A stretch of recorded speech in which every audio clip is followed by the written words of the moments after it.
नमस्कार जय जगन्नाथ मु शुभश्री आपण समस्त मो चैनल को स्वागत जनाऊँगी। आज हूँ पवित्र गणेश पूजा। आज मैं बिना पियाज रसुण खाइबाटे बनई। चलतु स्टार्ट करवा आज रेसिपी।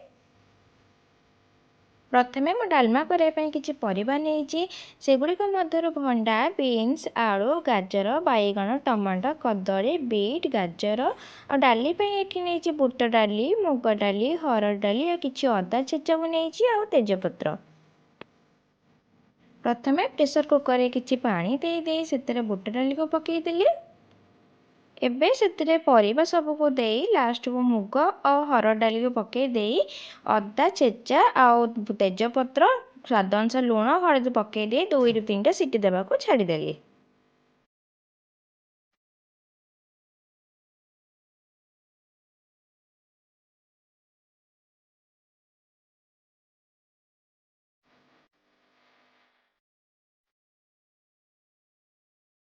एबे किछि गोलमरिच जीरा लंका डालचीनी नहीं ताकू हल्का भाव में भाजी दे टिके सुखिले बाटी देबी।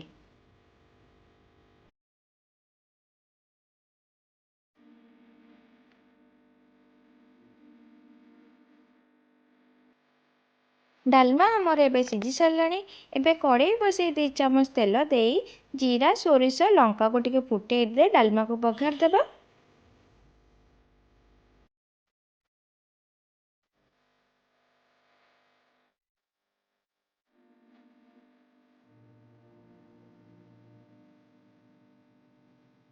एबे सेतरे बाटी के रखिथिबा गोलमरिच जीरा लंका डालचीनी गुंड को पके दबा।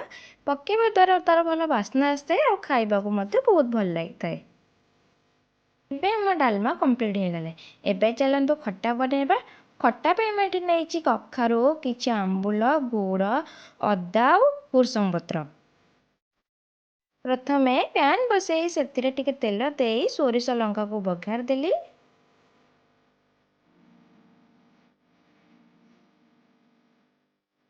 एबे से चेचा अदा भृषंग पत्र को टिके पके भाजी दबा।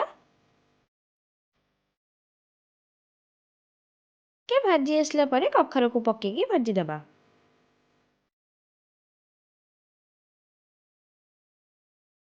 एबे से स्वाद अनुसार लुण हलदी पके टिके पानी दे सिझा को छाड़ीदबा।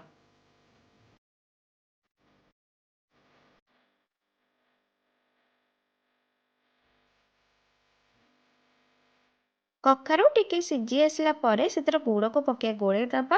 लास्ट को आंबुल पके दबा। यही गला हमर खट्टा कंप्लीट।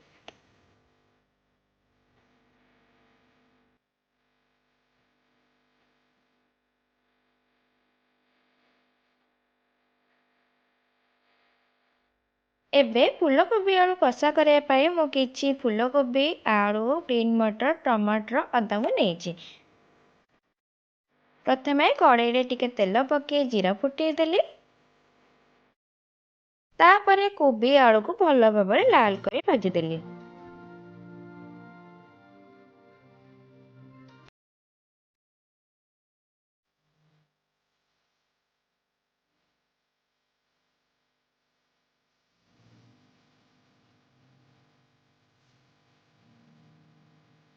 एबे से स्वाद अनुसार लुण हलदी को दे भाजी देली।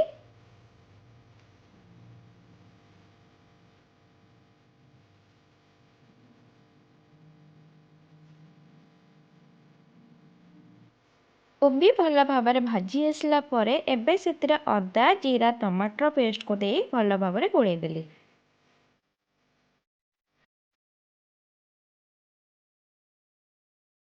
एबे से ग्रीन मटर को ऐड करे भल भाव में मसला रे कषी देली और लंका पाउडर भी पकई नथले एबे लंका पाउडर पकई देली सेतिरे।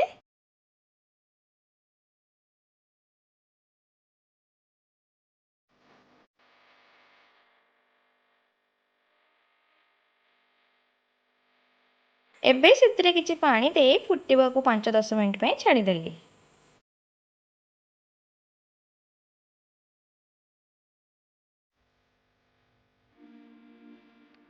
एबे हमर कोबी कषा कंप्लीट हो सारी।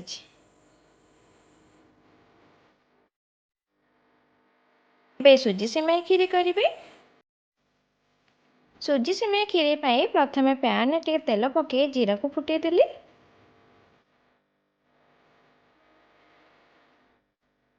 ଜିରା ଫୁଟି ଆସିଲା ପରେ ସେଥିରେ ସୁଜି ସିମେଇକୁ ଟିକେ ହାଲକା କରି ଭାଜିଦେଲି।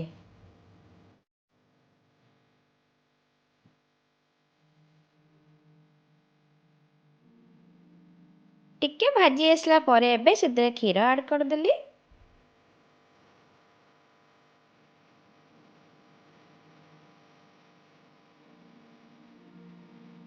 କ୍ଷୀରି ଟିକେ ଫୁଟି ଆସିଲା ପରେ ସେଥିରେ ସ୍ୱାଦ ଅନୁସାରେ ଏବେ ଚିନି ପକାଇଦେଲି। କମ୍ପ୍ଲିଟ୍ ହେଇଗଲା ଆମର ସୁଜି ସିମେଇ କ୍ଷୀରି।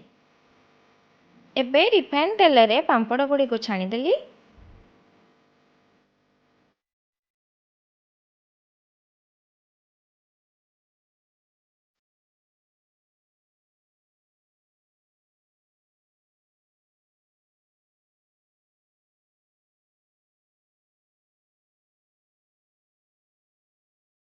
ପାମ୍ପଡ଼ ହେଇସାରିବା ପରେ ତେଲରେ ଟିକେ ଜିରା ସୋରିଷ ଲଙ୍କାକୁ ଫୁଟାଇଦେଲି। ଏବେ ଶାଗକୁ ପକାଇ ସ୍ୱାଦ ଅନୁସାରେ ଲୁଣ ଦେଇ ତାକୁ ଭଲ ଭାବରେ ଭାଜିକି ଟିକେ ଘୋରେଇଦେଲି। ଏବେ ଆମ ଶାଗ ଭଜା କମ୍ପ୍ଲିଟ୍ ହେଇଗଲା। ଏବେ ରେଡ଼ି ହେଇଗଲା ଆମ ବିନା ପିଆଜ ରସୁଣର ଖାଇବା।